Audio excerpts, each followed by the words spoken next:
안녕하세요. 오늘 여러분과 함께 파헤쳐볼 자료는 여호와와 예수 그리스도의 하나됨이라는 아주 흥미로운 주제를 다루고 있습니다. 네, 안녕하세요. 사실 이 주제는 신학에서 굉장히 오래된 질문이잖아요. 그렇죠. 아주 근본적인 질문이죠. 구약에 그토록 두렵고 보이지 않는 신이 어떻게 신약에 인간적인 예수와 동일 인물일 수 있는가? 맞습니다.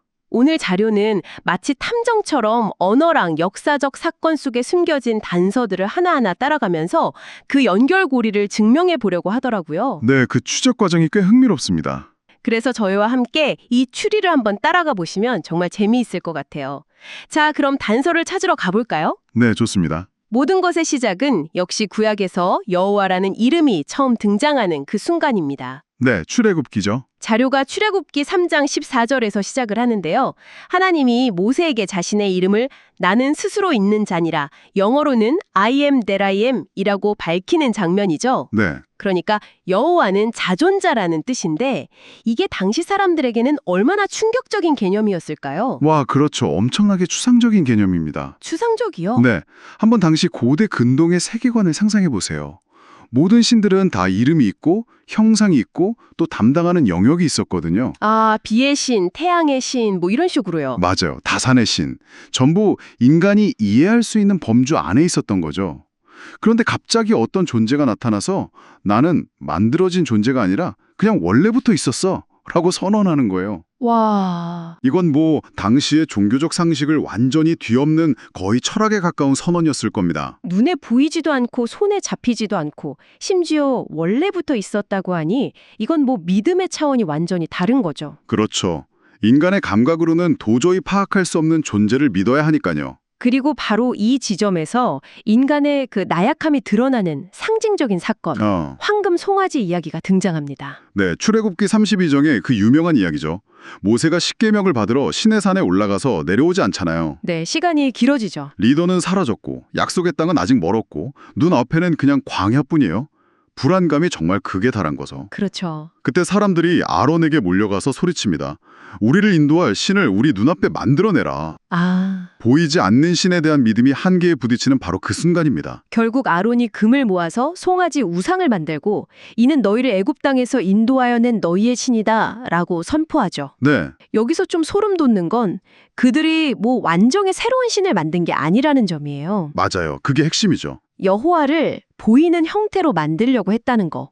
이게 마치 영적인 기다림에 지쳐서 당장 눈앞에 보이는 쉽고 편한 대안을 만들어내는 우리 모습 같기도 하고요. 바로 그 지점을 이 자료가 아주 날카롭게 파고듭니다. 황금송아지 사건은 그냥 3,500년 전의 옛날 이야기가 아니라는 거죠. 지금도 벌어지는 일이다. 네, 지금도 우리 마음속에서 계속 벌어지는 일이라는 겁니다. 보이지 않는 하나님에 대한 믿음이 흔들릴 때 우리는 각자 자기만의 황금송아지를 만들어요. 자기만의 황금송아지요. 그게 뭐 내 경력일 수도 있고 통장 잔고일 수도 있고 사회적 평판이나 심지어는 특정 정치 이념일 수도 있죠. 아, 당장 나에게 안정감을 주는 것들. 그렇죠.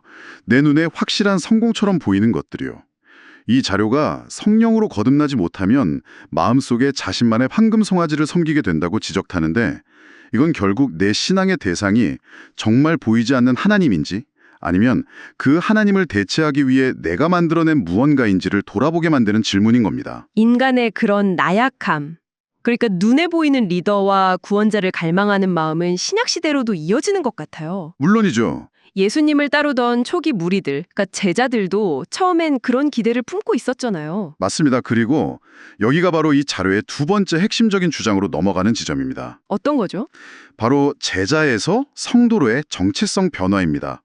자료에 따르면 예수님 당시의 제자들은 대부분 예수를 로마의 압제에서 이스라엘을 구해줄 정치적, 사회적 메시아로 기대했다는 거예요. 아, 당장 먹고 사는 문제를 해결해주고. 네, 병든 몸을 고쳐주고 이스라엘의 영광을 되찾아줄 강력한 왕을 기다렸던 거죠. 그런데 여기서 이 자료가 정말 놀라운 주장을 하나 해요. 저도 이걸 보고 성경을 다시 찾아봤다니까요. 어떤 부분이죠? 사도행전 이후, 그러니까 교회가 본격적으로 세워지고 성령 강림 사건 이후의 신약 성경에서는 제자라는 단어가 거의 등장하지 않는다는 겁니다. 아, 대신 성도라는 호칭이 그 자리를 차지한다고요? 이게 사실인가요? 네, 놀랍도록 사실에 가깝습니다. 물론 번역본에 따라서 미세한 차이는 있을 수 있지만 전체적인 흐름을 보면 정말 명백한 변화가 보여요. 그냥 용어가 바뀐 게 아니라는 거군요. 그렇죠. 저자는 이 단어의 변화가 단순한 용어 변경이 아니라 신앙의 패러다임이 완전히 전환되었음을 보여주는 결정적 증거라고 주장합니다. 패러다임의 전환이라면 구체적으로 어떤 변화를 말하는 걸까요? 제자는 스승을 따르는 사람이잖아요. 네, 그렇죠. 그 중심에는 스승이 있고 나는 그를 따라 배우는 입장이죠. 목적도 스승이 이뤄줄 무언가, 즉 이 땅에서의 회복에 맞춰져 있었고요. 아, 반면 성도는 거룩하게 구별된 무리, 그리고 세상으로 보냄받은 자라는 뜻을 가지고 있어요. 보냄 받은 자. 네. 신앙의 중심이 예수님이 나를 위해 뭘 해주실까에서 내가 예수님을 위해 무엇을 할까로 바뀐 겁니다. 아, 그러니까 이제는 문제 해결을 그냥 수동적으로 기다리는 사람이 아니라 이미 받은 구원을 능동적으로 증거하는 증인으로 정체성이 바뀐 거군요. 바로 그겁니다. 고린도 후서 5장 17절 말씀, 누구든지 그리스도 안에 있으면 새로운 피조물이라는 구절이 바로 이 정체성의 변화를 선언하는 거고요. 정확합니다. 그래서 이 자료가 우리에게 아주 근본적인 질문을 던져요. 어떤 질문이죠? 당신은 제자입니까?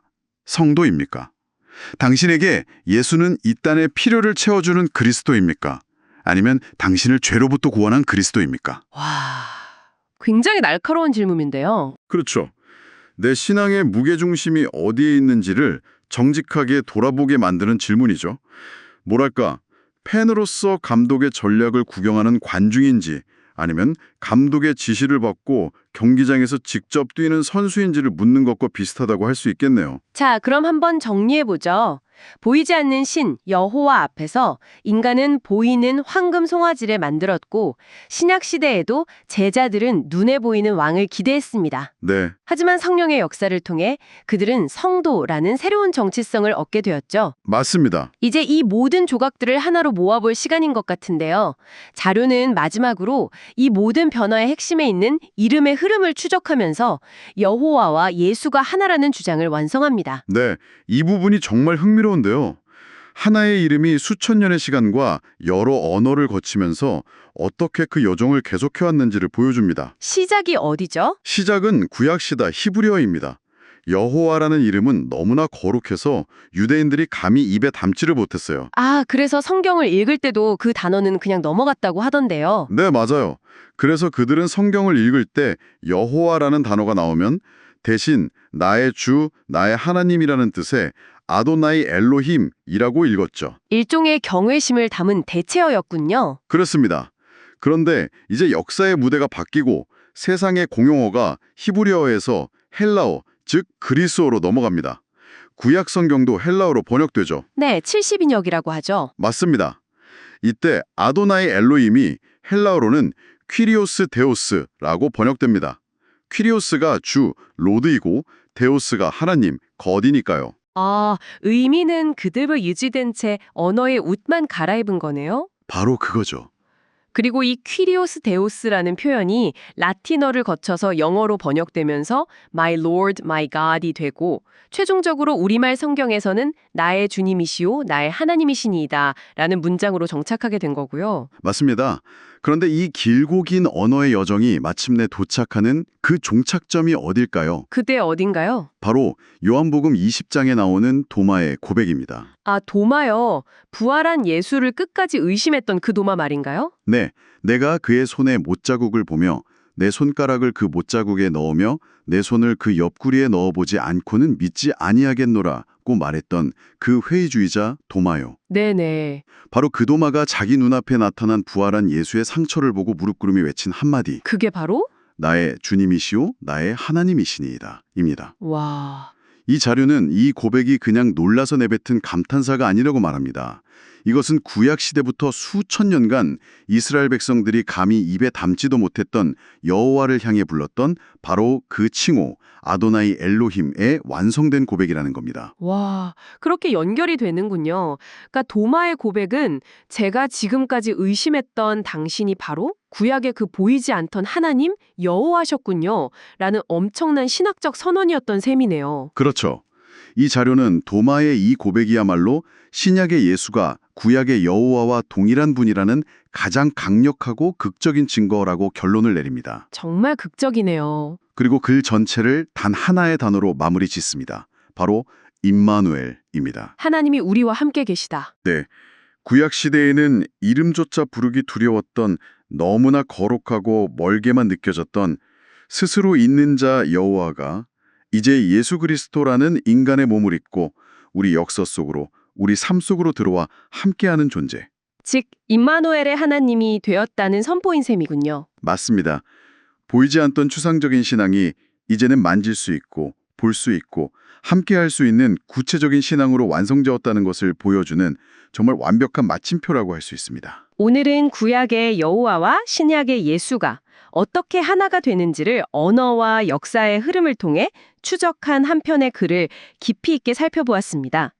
스스로 있는 자라는 추상적 개념에서 시작해서 보이는 신을 원했던 인간의 나약함, 즉 황금송아지, 네, 그리고 현세적 기대를 넘어서 증인의 삶을 택한 정체성의 변화, 제자에서 성도로, 마지막으로 수천 년을 이어온 이름의 여정이 도마의 고백으로 완성되기까지의 과정을 따라가 보았습니다. 이 자료의 가장 큰 미덕은 단순히 신학 지식을 전달하는 데 그치지 않는다는 점인 것 같아요. 아, 그쵸. 처음부터 끝까지 당신의 믿음은 어디를 향하고 있는가?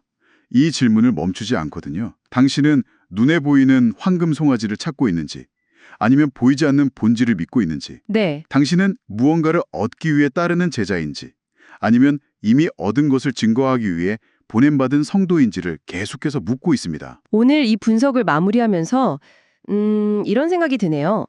이 자료는 하나님이라는 한 단어의 역사를 추적함으로써 신적인 존재에 대한 인간의 이해가 어떻게 깊어지고 변화했는지를 보여주었잖아요. 네, 그랬죠. 이걸 좀 더 확장해보면 어떨까요? 비단 종교적인 개념이 아니더라도 우리가 일상에서 너무나 당연하게 사용하는 자유, 정의, 행복 같은 단어들 말입니다. 만약 우리가 이 단어들의 역사와 그 의미의 변화를 이 자료처럼 집요하게 추적해본다면 우리가 지금껏 당연하게 여겨온 세상을 이해하는 방식 자체가 완전히 새롭게 보일 수 있는 열쇠가 되지는 않을까